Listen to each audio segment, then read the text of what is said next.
amigos de la revista Lee Más de Librerías Gandhi. Yo soy Irma Gallo y estoy aquí con Laura Baeza, una escritora que admiro muchísimo, una escritora muy joven de Campeche, que tiene su novela Niebla Ardiente y que ganó, casi fue finalista, no ganó, pero fue finalista de un premio muy prestigioso que se llama Ribera del Duero, con este libro de cuentos, Una grieta en la noche. Bienvenida, Laura, ¿cómo estás? Hola Irma, ¿qué tal? Yo súper feliz, primero por estar aquí contigo, porque nos conocemos, porque conozco tu pasión por la lectura y por estar en el lugar de los lectores, que es la Feria del Libro de Guadalajara. Tal cual, este es el lugar de los lectores, bien dices. Bueno, Laura, esta serie de cuentos, son poquitos cuentos y son cuentos de largo aliento, me gustaría que nos hablaras de cómo los fuiste trabajando. Yo veo aquí varias cosas que tienen mucho que ver contigo, con lo que conozco de ti, pero nos gustaría que nos lo dijeras. Bueno, yo vengo también del cuento, he publicado novela, pero tengo otros libros de cuentos. Siempre regreso al cuento porque para mí es una forma primigenia de narrar. Es el origen de la forma en la que yo concibo la literatura. Entonces, hay historias que considero que solo pueden ser contadas a través de escenas que podrían parecer pequeñas, pero no lo son. O sea, quizás son pequeñas en extensión, pero son de una profundidad que al lector lo llevan a ir descubriendo muchas más cosas. Creo que eso siempre fue lo que tuve en mente mientras imaginaba las historias. Las historias las tuve dentro de mí durante algunos años, seguía empapándome, porque ese es mi proceso, como empapándome de lo que me interesa, lo que me obsesiona, lo que me da miedo, sí. Y después vino la escritura. Siempre divido mi proceso como autora en eso, en una indagación muy profunda del mundo externo y también del mundo interno, y después hago la escritura como tal, tomo los riesgos que debería tomar con el lenguaje, la forma, etcétera. Y bueno, creo que como vengo de leer cuento, también son como que los puntos principales que me pongo como autora al momento de escribir. ¿Qué es lo que a mí me gustaría leer como lectora de cuento? Fíjate que ahora que mencionas el tema de los riesgos con el lenguaje, bueno, yo creo que ya todo el mundo te lo ha dicho, pero es que es imposible no notarlo.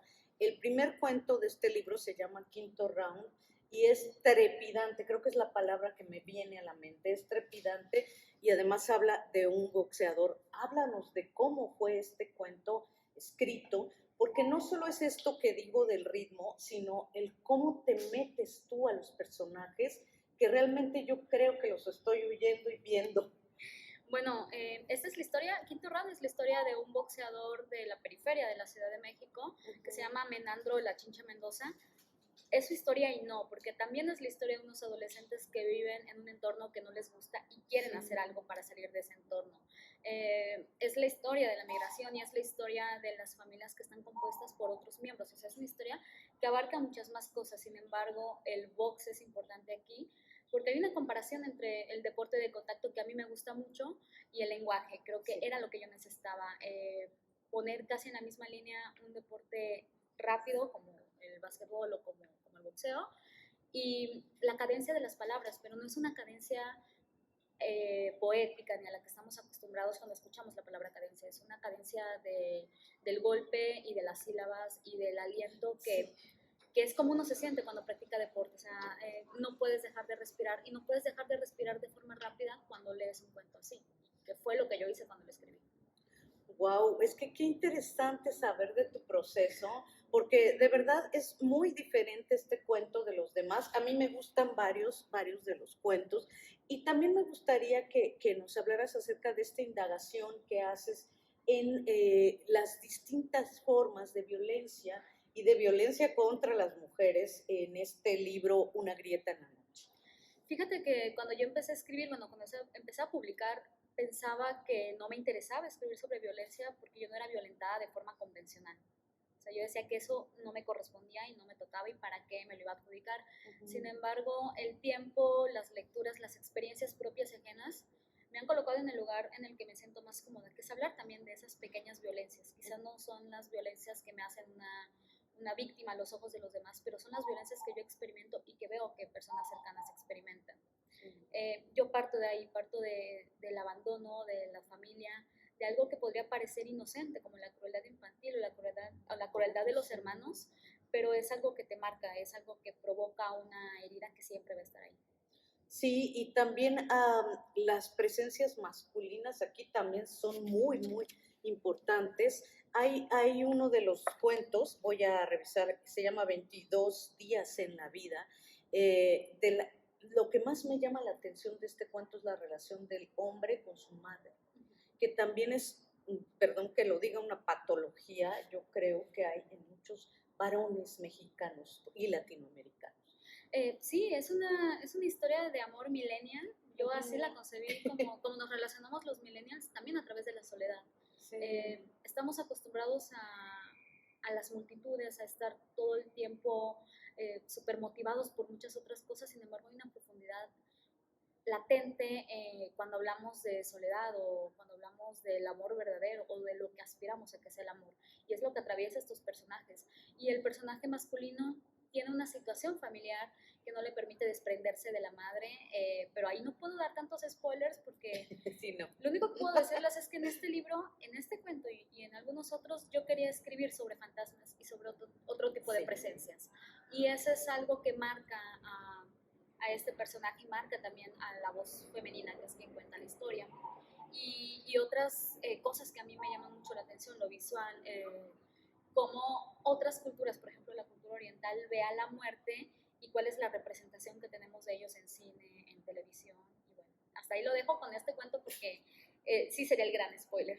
Sí, no, con este cuento no se puede decir más, como, Sí. como bien dices, pero sí me gustan estas presencias que hay a lo largo del libro, que no son como muy claras si son o no son. Sí. También no quiero hacer spoiler. Y hay como algo oscuro en muchos de los cuentos. Dime si estoy en lo correcto. Estás totalmente en lo correcto. Hay oscuridad, hay distorsión, que creo que para mí es la palabra clave en este libro. La distorsión y lo insólito. Yo no puedo adjudicarme la etiqueta de que estos son cuentos de terror porque no lo son. Creo que podrían ser pequeñas explosiones de terror cotidiano, Sí. pero me gusta más la distorsión, el qué pasaría si, por qué está pasando. Eso me encanta. Y bueno, como decía, yo siempre quise escribir un libro poblado de fantasmas y fue algo a lo que me ajusté porque quería ponerlo en las páginas. Claro, por supuesto. Y sí, hay fantasmas y hay estas presencias que digo que son violentas de alguna manera y sobre todo hay mucha poesía, hay un lenguaje muy trabajado. Ahorita hablamos de Quinto Round, que es el Sí. primer cuento y que tiene ya lo dijiste, estos como golpes en el ritmo, pero en general hay mucha poesía y me gustaría, Laura, que nos dijeras cómo trabajas este aliento poético en la prosa. Leo mucho en voz alta todo el tiempo. Bueno, cuando escribo, cuando trabajo con mis textos, leo en voz alta. Paso mucho tiempo empapándome de mi propia literatura y obsesionándome también con la escritura antes de llevarlo al papel. Y en ese periodo de obsesión, mientras voy caminando, digo lo que van a decir mis personajes, practico cómo se va a escuchar. Para mí la oralidad es muy importante en la creación de las historias y después en el trabajo. Creo que si no tengo los ojos bien abiertos a lo que quiero representar con imágenes y también los oídos totalmente atentos a cómo quiero que se escuchen o las voces de los personajes, para mí es una literatura que no me dice mucho y yo sí quiero que mis cuentos digan algo. No, y sí dicen, por supuesto. Y en este trabajo con las voces está, digamos, el trabajo completo con los personajes, digamos, a partir de que los escuchas, ¿es que los ves o cómo es el proceso? Me los voy imaginando casi al mismo tiempo, pienso Ajá. en el tipo de personaje que quiero y me pregunto cómo se ve, por qué se ve así, cómo habla, cómo piensa, cómo se expresa y cómo vive su mundo. Creo que también podemos estar muy acostumbrados a pensar que alguien habla del mundo como lo percibe y no siempre es así. Los silencios son importantes, lo que no se dice. Creo que un personaje que no habla, pero puedes intuir algunas cosas, es un personaje extremadamente rico, como uno de los del cuento que le da título al libro. Al libro. Ujú. Oye, me gustaría preguntarte algo que es saliéndonos del libro, pero en general con tu escritura. ¿Alguna anécdota que recuerdes de algo que te haya pasado escribiendo, al escribir en el proceso? Porque como bien dices, el proceso empieza desde que observas el mundo. Algo que te haya pasado que tú digas, wow, o sea, esto fue increíble. Uy, pues muchas cosas, desde que con este libro en particular, ser finalista del premio fue como estar nominada al Oscar. Creo que es lo más cerca que voy a estar de la gloria literaria en algún momento. No. Y bueno, era como un sueño hecho realidad. Temía mucho que luego me llamaran y me dijeran, ay, no, nos equivocamos, pero no sucedió. Ese fue uno. Y otro que también hablando del contenido del libro, hay un cuento que se llama Ruinas, que habla sobre desapariciones, son los temas con los que yo usualmente trabajo, violencia, desapariciones, feminicidios, etcétera. Sí. Y yo pensaba que ese cuento no tendría que estar ahí, o sea, me sentía como incapacitada para hablar de estos temas por lo difícil que resulta y por lo inabarcable que puede ser poner una situación de esas en la literatura. Sin embargo, al final ya tuve la arrojo de decir, bueno, ¿por qué no?